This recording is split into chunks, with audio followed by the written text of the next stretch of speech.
hear what I'm saying through the thing? Welcome to Lunchtime Live. I'm Leslie. I'm Ed. Happy Monday, everybody. Happy Monday. So what are we talking about today? Just about anything we want to talk about. Whatever. I mean, so it's worth asking. So I know we have some friends here as you guys are gathering on. What do you guys want to talk about today? Hey, I like It's that. part of it too. Your participation really, really helps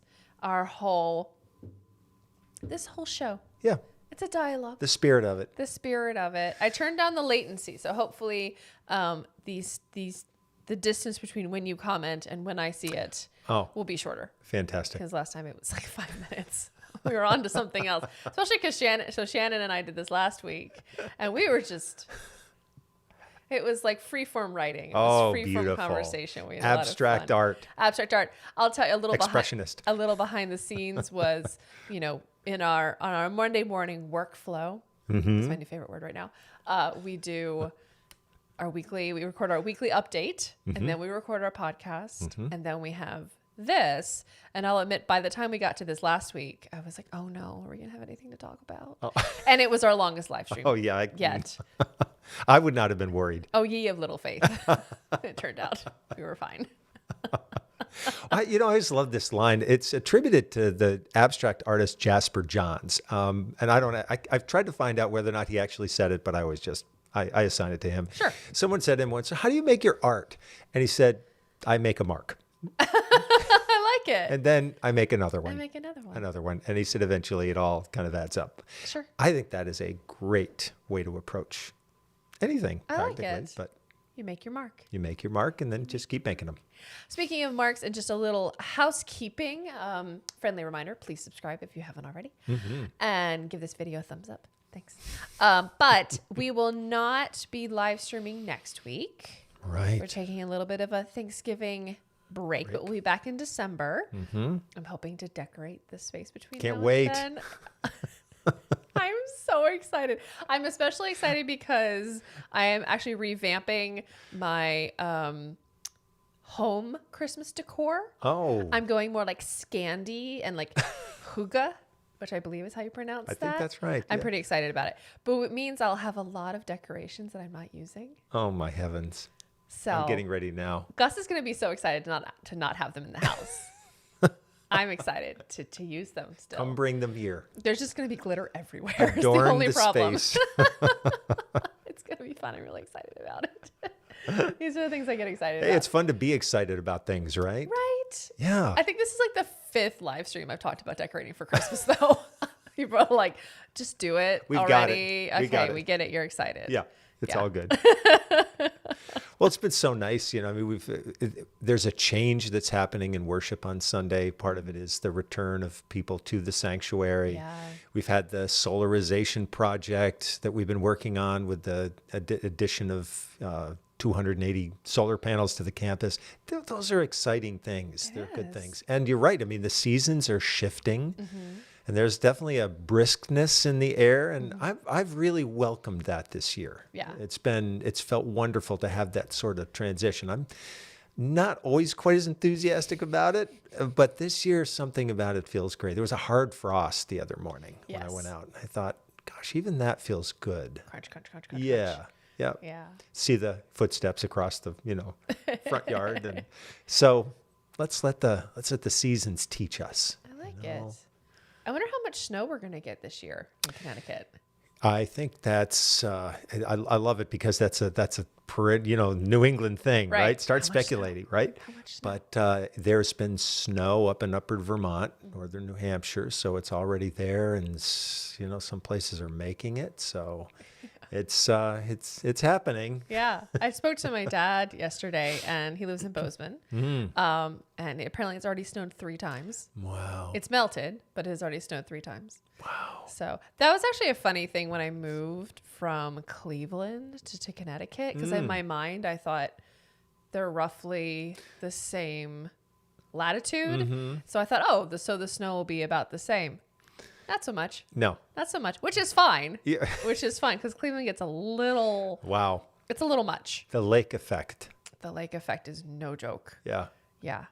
I find that Greenwich is in a really interesting area because we seem to get a lot of reverberation from those big storms that come up the coast. They really find a way to Greenwich, but not so much the snow. And in the past couple of years, we haven't had as much. We haven't. Nearly as much. So No. that will be... It does make it sort of magical and less of a chore. Yes, exactly. One of my favorite things is waking up in the morning when there's a little bit of snow and then you see the deer footsteps Yes. in our backyard. It's wonderful, isn't it? We're kind of on like a little deer highway because there's a stream or a creek, as my southern friends would say, Yes, behind our house. And so they kind of, you can see the like diagonal line. It's wonderful to go out in the morning and see that, isn't it? It's Yes. the reminder of all of the wild creatures out there who are living their own lives completely independent from us, Yeah. doing their own thing. This house is the most sort of like in the woods house that either Gus and I have lived in a fair amount of time. So when we first moved in, I kept calling it the Snow White house because there's just animals everywhere. Oh, it's beautiful. I mean, I have to resist naming all of them, really, to be honest, because it's so fun. I mean, there's all these different birds and there's like little bunny rabbits and there's this groundhog that I have named. His name is Bernard. Because he's a character. I hope that's after Bernard of Clairvaux, the great Christian monk. Obviously. Oh, thank you. All right, come on. I like him already. He's great, and when he runs, he like waddles. And, you have to give them their segue. Richard Hammond of Top Gear fame, Yes. said that only certain cars are deserving of a name, like only the ones with the most character. Oh, interesting. And I'm a big fan of naming things. So Bernard the groundhog just had to happen, basically. Yes. So. Well, I love it. I hope he thrives in the winter. And there's something about, I was reading something yesterday about silence and its healing power.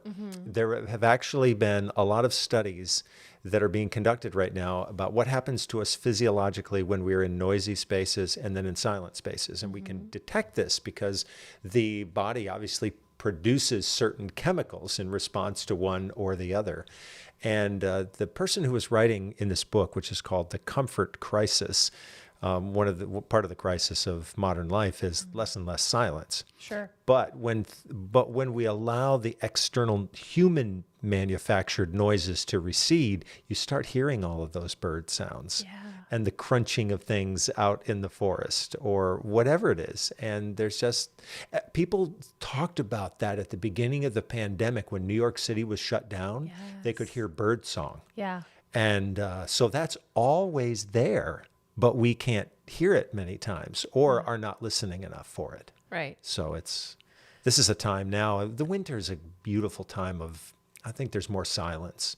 Yeah. Maybe the leaf blowers have finally. Oh, geez. Don't get me started on that.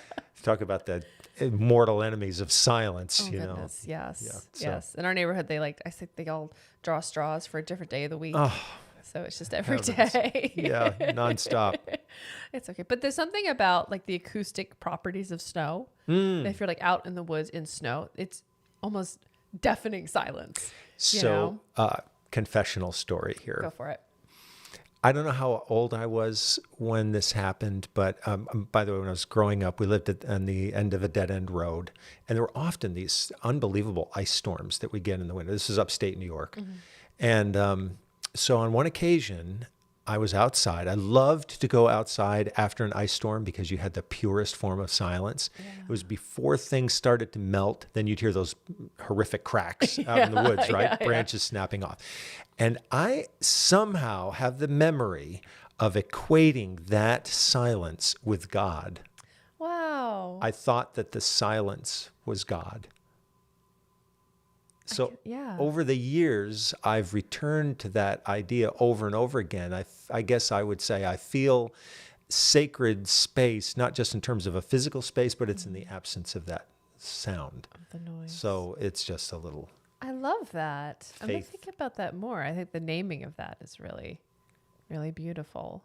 Yeah, and I think there's a tradition that goes along with that. I came across a saying once. This was from Greece in the maybe 8th or 9th century, a spiritual writer who said, God is silence. And I thought, that's interesting. I guess other people have been thinking about this over the years Yeah. or experienced that. And I think now it's maybe more common. Yeah. But all to your point, winter, therefore, has a time when we can really experience that silence. Well, and there's something about having to put everything else aside. Like silence is really, like you said, in today's world, I feel like silence is almost, you have to go and seek it. Right. Mm-hmm. We're so surrounded by noise and chaos all the time that to find silence, we have to be really intentional about it. Right. Yep. So that when we do find those moments, it's like, Right. Yeah. Yeah. I think that's beautifully put. So hopefully this winter will give us some of these times. I hope we can so. settle in a little bit. You should go tell that to the 200 birds that have taken up residence in some trees near my house. I can hear them inside my house. Yeah, it doesn't sound like they're offering an invitation to silence. So. No, but it's a beautiful noise unto itself. There you are. I'm imagining they're on their way to somewhere else, but they're just, hundreds of birds. Wow. It's wow. wild. And it's fun to see a flock like that when they take off, right? Oh, yeah. That sort of. It's like this swarm. Yeah, moving Yeah. this way and that. It's very cool. Love it. Very cool. Love it. I yet again forgot to bring in my plants and they've all died. It's the first time of winter. Oh, dear. Yeah, I did it again. I do that every year. Yeah, there are other transitions taking place at this time. Yeah. Well, it's one of those things every spring I'm like, I'm going to buy these plants and I'm going to take really good care of them. And I'm going to bring them in the wintertime so that they'll still be alive next spring so I don't have to buy them again. No, that did not happen. I forgot. Next year. Next year, I'll get there eventually. I can't be perfect at everything. There you are. Give yourself some leeway. or many things, but definitely not that. It's called the sacrament of failure. It's that important. I'm practicing it a lot these days. Yeah, same. Well, we're getting excited for some really cool experiences of worship coming up here. We are. There's some good stuff. Yeah. Yeah. So we are going to be shifting to a new Christian season. Right. Beginning of the season of Advent. Which is the beginning of the Christian year. Isn't it amazing? As you keep telling me, and I think it's finally sunk in. I just never lose an opportunity to say that. I think it's so funny, having 1 year isn't enough. We have to add another one, right? Right, It's yeah. the Christian calendar. Right? Starts off in the beginning of the season of Advent, which this year will be November the 28th. And I love that little season, those 4 weeks leading up to Christmas and Yeah. the traditions that go along with that. Weird question. Yeah. Isn't the calendar we follow the Gregorian calendar, which isn't that technically Christian? So why do we have a different Christian year? I came across this beautiful essay that had been written. This is when I was serving a former congregation, and this beautiful essay that had been written by one of my predecessors talking about sacred time. And I guess the understanding here is that we're always kind of moving in two different faith spheres, right? So we're moving through this one calendar that's been around for many centuries, and it's the one we're most used to. I wouldn't even call it secular. It's a calendar, right? And then there's this other sense of time, which the two of these calendars are sort of always interacting. That's what's interesting to me from year to year. So we have this calendar we've inherited. The Christian calendar goes back many centuries, and it's been created over time as well. The seasons didn't we didn't get like this nice flow. Here's your Christian calendar all mapped out, right? Sort of the early church celebrated Easter first, and then they had a Lenten season, then they added an Advent season, and so they just kept building it. It's like build a calendar. And now we have both. And I think about the great tradition of the Advent calendar, all the little doors that open. And, That's my favorite part. right? It's a great tradition. Yeah. And you can play with it in so many different ways. I got Lego ones this year. Advent calendars are my favorite thing about Advent and Christmas. See what I get new ones every year. They're my most favorite thing. Isn't it great? It's like a little thing to look forward to every day. I know. What was it today? It's something to look forward to. Growing up, I had this one that was like each one you open it and it's like a little book, and it's a little part of a beautiful. Christmas carol, I think, and you can put the book, and then the book is an ornament. Oh heavens! It's really pretty. Wow. It's really special. Yeah, I mean, they can be so exquisite. They can be really simple, Yeah. but it's a really nice way to, again, it makes us more observant, Yeah. more aware, right? That's the whole thing about keeping this Christian calendar. It's about building awareness. Well, I like too that it almost helps slow down time because December can just, I mean, any month can whoosh by. Like it's amazing to me that we're so far into November. No, heavens, yes. But that we can kind of slow down and mark each day in Yeah. a fun way. With chocolate or Or I chocolate. I got one with Penelope. That's dog biscuits. She gets very excited. I'm sure. It's a 5th day of Advent. She's like, I don't care. Give me the biscuit. It's fun. Oh my gosh. Yeah, it's so we're getting close to the time when we're gonna mark that, right? That new time. And because the Advent traditionally is about this time of waiting, right? And it does always beg the question, for what are we waiting? Right? It's hard to wait for most, for so many experiences. And we attach waiting sometimes to negative experiences. Sure. So I think especially now as we keep moving through this pandemic, which, can you believe it? We're not far from marking 2 years of this experience. I mean, to me, that really, when I think about that really is a striking thought. But it's the way we keep time helps us to manage ourselves, right, as we go through this, and to create some openness for the energy of life to work in our world. And so that's a question I'm asking during this season of Advent. What's worth waiting for? What is it that we want to cultivate? So we're kind of skipping ahead, but do you have any like favorite sort of December Advent Christmas traditions that you're looking forward to this year? Funny you should say that. I find with each year that things get simpler and simpler. And the extravagance of it, which can be wonderful, don't get me wrong, but I think now, especially as Susan and I think about preparing for this time, we make it very simple.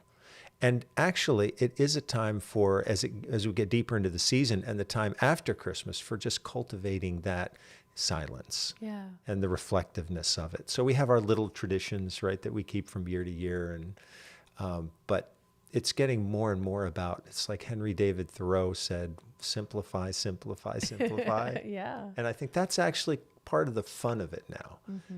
So that's kind of where we are. What about you? I mean, besides Advent calendars. Yeah, we know you're going to do that big. Big. I go big. I got really good ones. Yeah. I actually said to Gus like a month ago, I said, I know you were worried. I know you were stressed out, but don't worry. I got the Advent calendars. And How reassuring. Yeah, and he appropriately rolled his eyes at me, which was the exact right response I was hoping for, but it made me giggle, so I was happy. Sometimes the rolling of eyes, it can be an affirmation, right? It's exactly like, what I was looking for, yes. Thought that was coming. Yeah, you're being sure ridiculous. You did. And yes, I know I'm being ridiculous, and that's part of the fun. Yeah. For me, I think it's that kind of the yearly traditions and then sort of the giving them new life. I was saying I'm doing new decorations, and for me that's very much like an expression of creativity and also like creating a mood in the home. Like normally it's been very, you were saying, sort of like the popping circumstance, it's been very like lots of glitter and like gold and silver, and everything was sort of sparkly, and there's glitter everywhere. It's horrible. But just this very like sort of, I was going for sort of a very over the top in terms of, the feeling, right? Yep. And this year I'm actually going more like organic. I made some garlands and some ornaments out of raw wood. Oh, wow. Like beads, but they're like this big, like that big. And like different sizes. And so it's all very like natural. And I'm using lots of like matte white ceramics. Isn't it interesting, when you talk about the color of that and the texture, how you were drawn to that this year? Like, what was that? You wonder about What was it going on? What's going on inside of you that you would be drawn to that? Yeah. It feels to me, it's also because last year I sort of put everything up and I just wasn't excited about it anymore. I'd sort of done these same decorations for probably a decade. Oh, okay. So I was like, it felt time. And it also felt like, what's the newest iteration? What feels right for life now? And like, what do I want? How do I want the space to feel? And it feeling more textural and, using like big chunky fabrics, that have like big chunky knits and that kind of really cozy thing versus like sparkly and shiny. Right. Feels much more in line with what I want Christmas to feel like. And like you were saying, that it feels like a simplification. Yeah. And like a distillation of the things I want to feel. Yeah. Which tend to be just like cozy.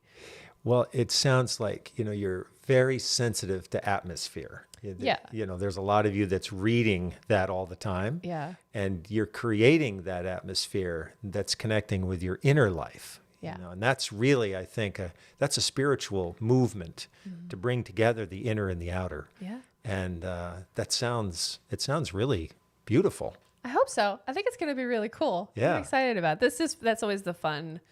It's so fun. Like I just enjoy that sort of expression of creativity, and yeah, it's always, I think putting your own mark on your own space is something I've loved for a long time anyways. And so decoration for different holidays feels like a non-permanent way to affect your space. We've already started having like fireplace time. Oh, That's what I nice. call it. Oh, great. Gus makes a mean fire in a fireplace. Like amazing. So he lights a fire. And so it's already starting to get that thing, because it gets dark at like 3:00 or something. So it feels like three.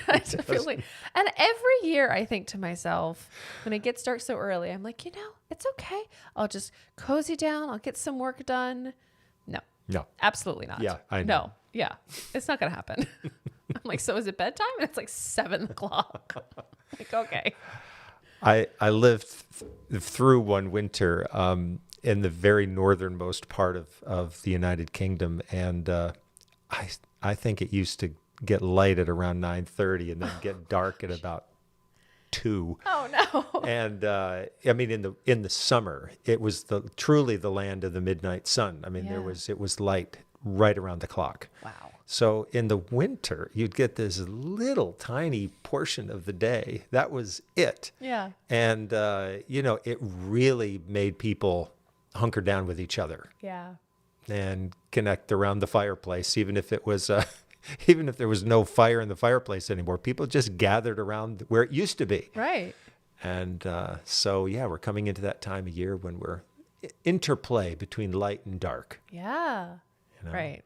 And the dark can be beautiful and warm and comforting, and it can also be a little forbidding. That's part of the interesting thing about living in this part of the world. Absolutely. That endless interplay of those forces. Yeah, I like that a lot. It just this whole area just feels different in the wintertime. Because we had, this summer wasn't particularly summery, but we have a proper summer and we have a mostly proper autumn, and now winter gets legit. Yeah. As they say. Yep. Well, it's been very interesting these last couple of weeks to see actually some more color coming out because the color felt muted for a long time this autumn. And then all of a sudden, the last 2 weeks, that last burst kind of came through. And I've been grateful for it. No, it's so beautiful. It's like pushing us on our way, right? Yeah. Into the winter. I was driving home from church yesterday, and there was a gentleman who'd stopped on the bridge on Round Hill to take a picture of the trees on the Merritt.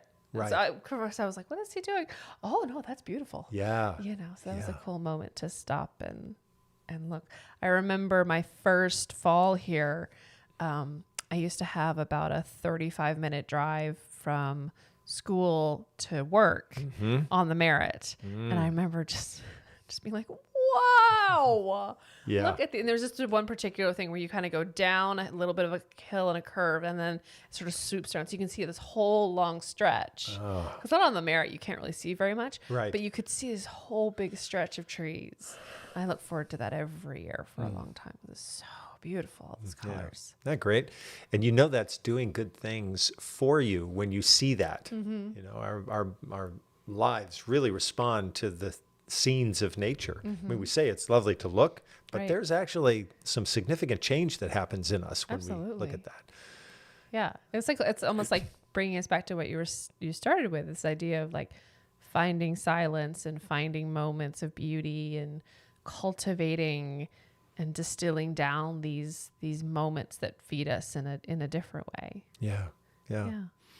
I love it. Well, it'll be interesting to see this year. We hope that things continue to move in a good direction, and we'll do everything we can to support that. But, I think people are looking for ways to gather in community, and that will be a promising way to approach the winter, to say, let's make a real commitment to deepen our relationships with each other. Absolutely. Be there for each other. Well, thank you all for joining us again this week. A reminder, we will not be here next week. We'll be back right after the 29th. 29th. The counter's hard. The 29th. So thank you one and all. And we hope you stay safe out there. And we'll see you back here in 2 weeks.